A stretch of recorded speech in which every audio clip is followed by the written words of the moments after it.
بسم اللہ الرحمن الرحیم۔ معراج کی شب رسول اللہ صلی اللہ علیہ وآلہ وسلم کو دیے گئے تحائف۔ رسول اللہ صلی اللہ علیہ وآلہ وسلم نے معراج کی شب اللہ تعالیٰ کو اپنے سر کی آنکھوں سے دیکھا۔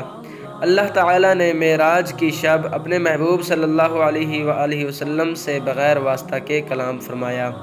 رسول اللہ صلی اللہ علیہ وآلہ وسلم کے دونوں شانوں کے درمیان اللہ پاک نے اپنا دست شفقت و عزت رکھا، جس کی ٹھنڈک آپ صلی اللہ علیہ وآلہ وسلم نے اپنے سینہ اقدس میں محسوس کی، اور آپ صلی اللہ علیہ وآلہ وسلم نے مشرق و مغرب کے درمیان کی تمام چیزوں کو جان لیا۔ رسول اللہ صلی اللہ علیہ وآلہ وسلم بیت المقدس میں داخل ہوئے۔ وہاں تمام انبیاء کرام علیہم السلام جمع تھے۔ جبرائیل امین نے آپ صلی اللہ علیہ وآلہ وسلم کو آگے بڑھایا، اور آپ صلی اللہ علیہ وآلہ وسلم نے تمام انبیاء کرام علیہم السلام کی امامت فرمائی۔ رسول اللہ صلی اللہ علیہ وآلہ وسلم پر معراج کی رات 50 نمازیں فرض کی گئیں، پھر کم ہوئیں یہاں تک کہ 5 رہ گئیں۔